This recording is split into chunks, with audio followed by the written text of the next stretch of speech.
আজি আমি plan anatomy চেপ্টাৰটোৰ পৰা মেৰিষ্টেমেটিক টিস্যু পৰ্চনৰ পৰা কি কুৱেশ্যন আহে সেইটো এটা চাম আৰু বাকী টপিকটো এবাৰ কুইকলি ৰিভিউ কৰিম। প্ৰথমতে 2023 অহা কুৱেশ্যনটো লৈছোঁ। Consider the following plant tissues. তো প্লেন টিস্যু কি দিয়া আছে? Axillary bud, fascicular or vascular cambium, interfascicular cambium, cork cambium and intercalary meristem. তো ইয়াতে আমাক সুধিছে identify the lateral meristem among the above options. তো লেটাৰেল মেৰিষ্টেম মানে কি হয়?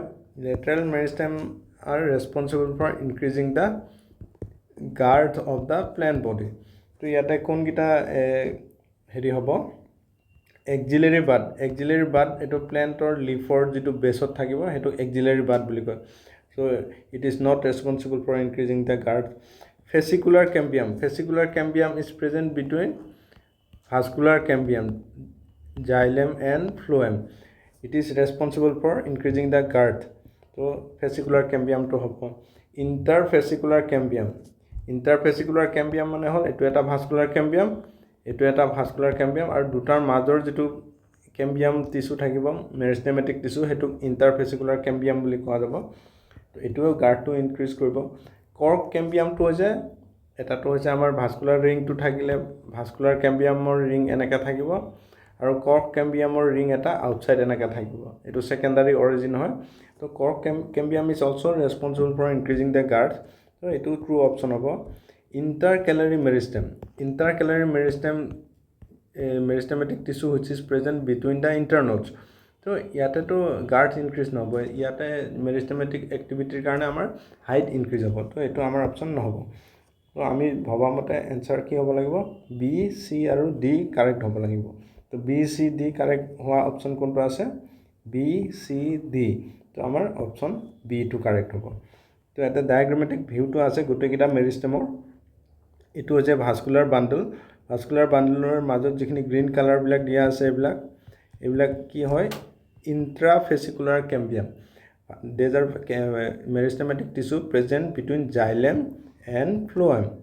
আৰু interfascicular cambium মানে হল these are the meristematic tissue which develop between two vascular cambium.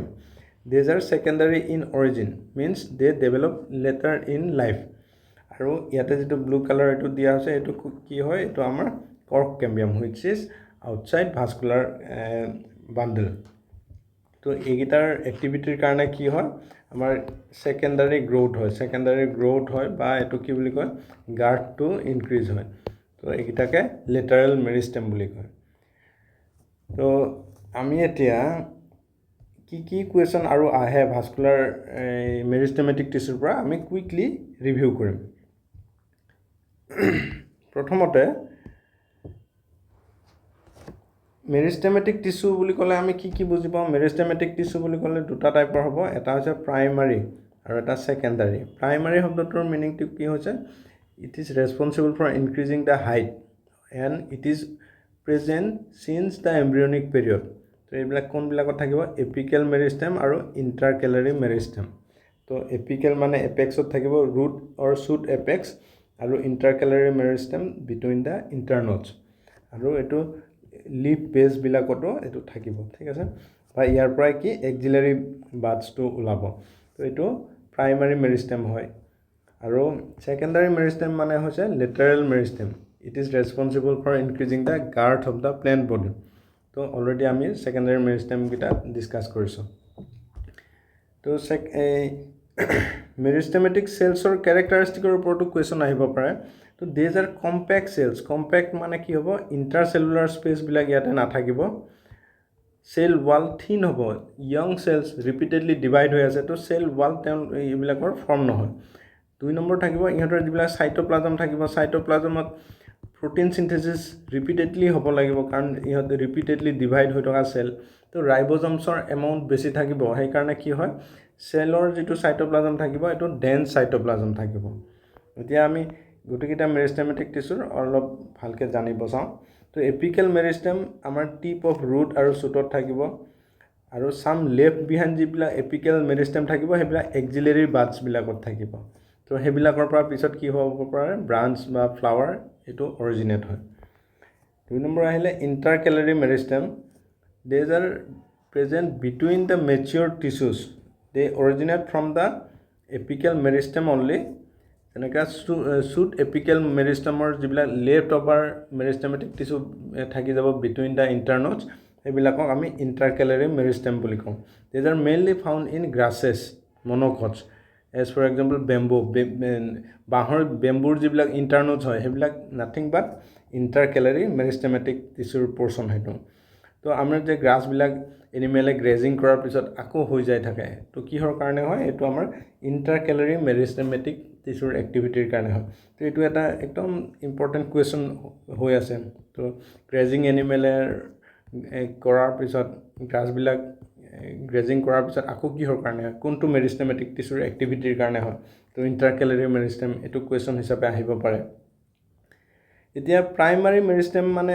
যদি মই অলৰেডি কৈছোঁ প্ৰাইমাৰী মেৰিষ্টেম মানে they are appear in early in life means embryonic লাইফৰ পৰা থাকিব and these are responsible for increasing the height যেনেকৈ apical মেৰিষ্টেম আৰু ইণ্টাৰকেলাৰী মেৰিষ্টেম এইবিলাক প্ৰাইমাৰী গ্ৰ'থ বুলি কয় আৰু এপিকেল আৰু ইণ্টাৰকেলাৰী মেৰিষ্টেমৰ এক্টিভিটিৰ কাৰণে যিটো গ্ৰ'থ হয় ইনক্ৰিজ ইন হাইট হয় সেইটোক আমি প্ৰাইমাৰী গ্ৰ'থ বুলি কওঁ আৰু ছেকেণ্ডাৰী মেৰিষ্টেম মানে কি হয় in mature regions of roots and শ্বুটছত থাকিব এইটো ঠিক আছে they appear later in life and these are responsible for increasing the girth তো এইবিলাকক ছেকেণ্ডাৰী গ্ৰ'থ বুলি কয় আৰু also' called as these are also' called as lateral meristem or cambium বুলি কয় তো ইহঁতৰ শ্বেপটো কেনেকৈ হ'ব গোটেই প্লেন বডিটোৰ এনেকৈ চাৰিওফালে থাকিবৰ কাৰণে চিলিণ্ড্ৰিকেল শ্বেপ হ'ব তো ইয়াতে আমি যিকেইটা মেৰিষ্টেমেটিক টিচুৰ কথা পঢ়িছোঁ সেইটা ক'ত কেনেকৈ থাকে আমি অলপ ডিটেইলছত জানিম বা পিক্টৰিয়েল ডায়েগ্ৰামৰ থ্ৰুদি আমি বুজিব চাম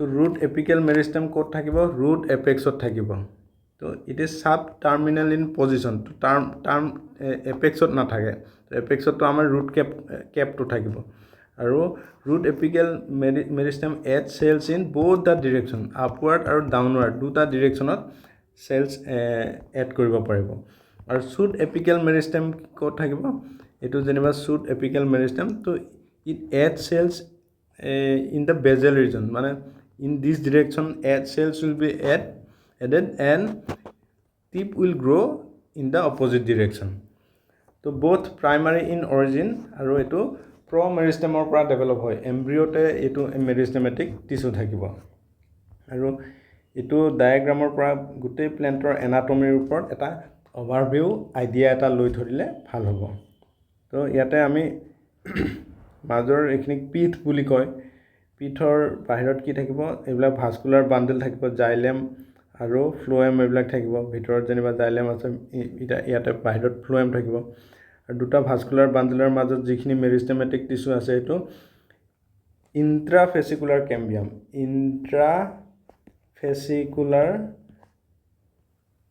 কেম্বিয়াম বুলি কওঁ ঠিক আছে আৰু যিটো ভাস্কুলাৰ কেম্বিয়াম আছে এইখিনিত between two vascular bundles those are call ইণ্টাৰফেচিকুলাৰ